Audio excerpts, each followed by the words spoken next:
L. Ron Hubbard, the enigmatic founder of Scientology, lived a life shrouded in controversy and suspicion. His every move was scrutinized, and his actions often sparked intense debate and speculation. From the outset, Hubbard believed he was a target, constantly under attack from unseen forces. This belief was not just a fleeting thought, but a persistent conviction that influenced his every decision. This paranoia became a defining characteristic of his leadership, shaping Scientology's tumultuous relationship with the outside world, particularly with government authorities like the FBI. His distrust extended to anyone he perceived as a threat to his vision. This essay delves into the complex history between Hubbard, Scientology, and the FBI, exploring the key events and shifting dynamics that defined this decades-long saga. It examines how Hubbard's actions and the FBI's responses created a cycle of suspicion and confrontation. Hubbard's paranoia was deeply intertwined with the political climate of his time. The era was marked by intense scrutiny and fear, which only fueled his suspicions further. The Cold War was at its peak, and fear of communist infiltration ran rampant in the United States.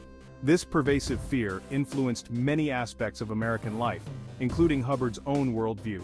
This fear, known as the Red Scare, would have a profound impact on Hubbard's worldview and his interactions with the FBI. It created an environment where suspicion and mistrust were the norms, shaping the narrative of Hubbard's life and his legacy. The Red Scare, fueled by Senator Joseph McCarthy's fervent anti-communist campaign, created an atmosphere of suspicion and distrust that permeated every aspect of American life. People were constantly on edge, fearing that their neighbors, friends, or even family members could be secret communists. Hubbard, already prone to conspiracy theories and a vivid imagination, saw communists lurking everywhere, even within his own organization. His paranoia knew no bounds. He accused colleagues and even his own wife, Mary Sue Hubbard, of being communist infiltrators, reflecting the widespread paranoia that gripped America during this tumultuous period. Hubbard's suspicions extended beyond individuals to established institutions, believing that they were all part of a grand conspiracy against him. He believed that the American Psychological Association, the American Medical Association, and other professional bodies were all conspiring against him.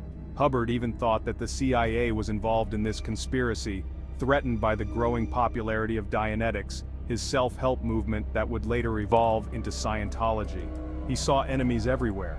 He claimed that Russian agents had approached him, recognizing Dianetics' potential as a tool for mind control, further fueling his paranoia and deepening his distrust of those around him.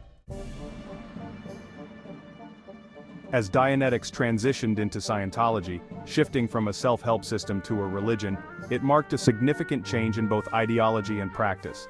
Hubbard's paranoia intensified and took on a global dimension, affecting his worldview and the direction of Scientology. He began to envision a vast, interconnected conspiracy orchestrated by the psychiatric profession and powerful financial institutions like the Bank of England, believing they were out to destroy his movement. This shift coincided with increased scrutiny from governments worldwide, who viewed Scientology's practices with suspicion and concern, leading to numerous investigations and legal battles. Hubbard's claims of a global conspiracy were often convoluted and lacked concrete evidence, making it difficult for outsiders to take them seriously.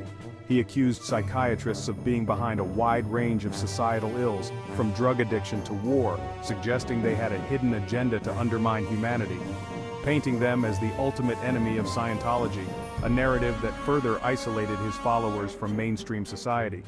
This rhetoric further alienated Scientology from the mainstream and intensified conflicts with government authorities, leading to a series of confrontations that would shape the church's future. The 1960s marked a turning point in Scientology's relationship with governments. As the organization grew in size and influence, so too did concerns about its practices. Authorities in the United States, Britain, and Australia began to crack down on Scientology, raiding its centers, seizing documents, and, in some cases, banning its activities altogether. These actions, driven by legitimate concerns about Scientology's methods and Hubbard's increasingly erratic behavior, were interpreted by Hubbard as confirmation of his conspiracy theories.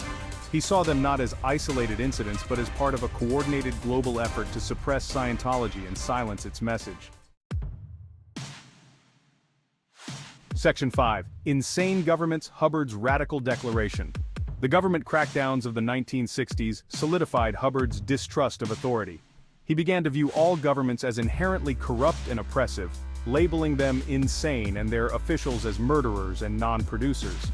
This radical rhetoric further alienated Scientology from the mainstream and set the stage for even more confrontations with the law.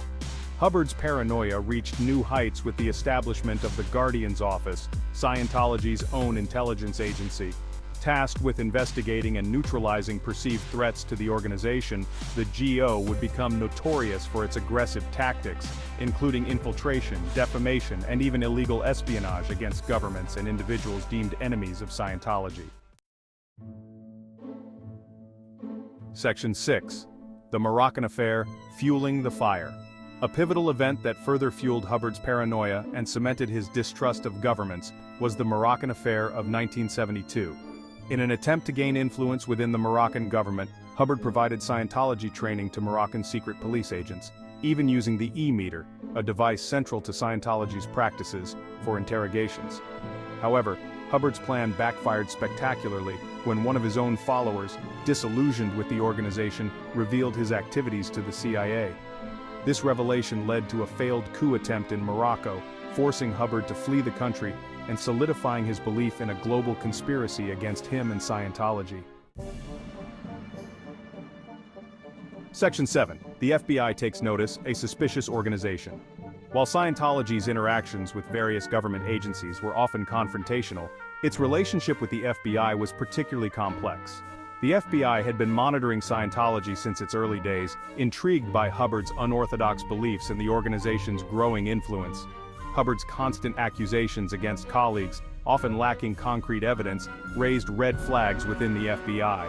The Bureau received numerous letters from the public about Scientology, some expressing curiosity, others denouncing it as a dangerous cult, and some containing outlandish accusations.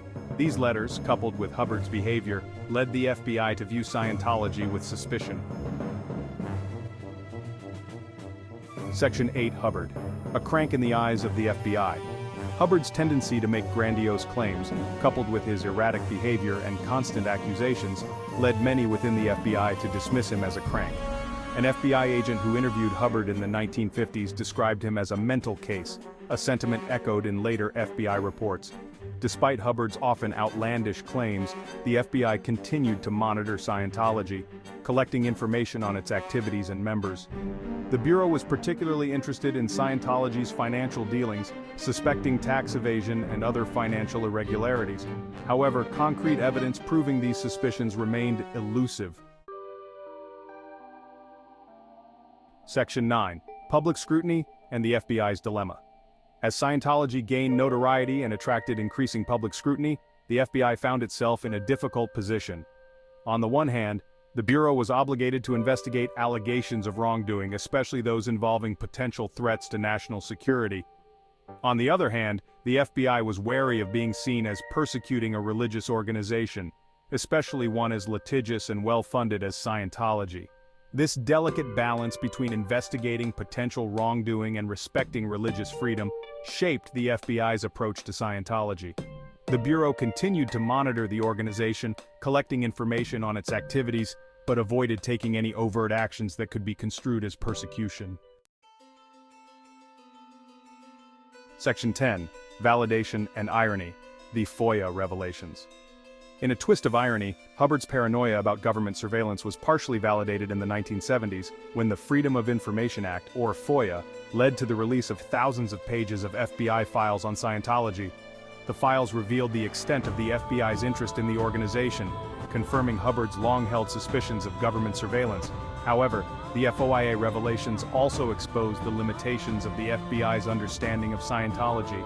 The files were filled with unsubstantiated rumors, hearsay, and speculation, highlighting the difficulty of separating fact from fiction when dealing with such a secretive and controversial organization.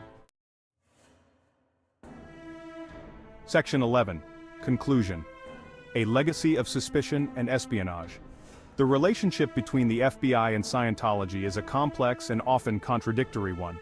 While Hubbard's paranoia and penchant for conspiracy theories undoubtedly shaped this dynamic. Scientology's own actions, particularly its aggressive intelligence gathering and espionage activities, cannot be ignored. The legacy of suspicion and distrust between the FBI and Scientology continues to this day. While the FBI's role in investigating and monitoring Scientology has evolved over the decades, the organization remains a subject of interest to law enforcement agencies worldwide, a testament to the enduring legacy of L. Ron Hubbard and the controversial organization he founded.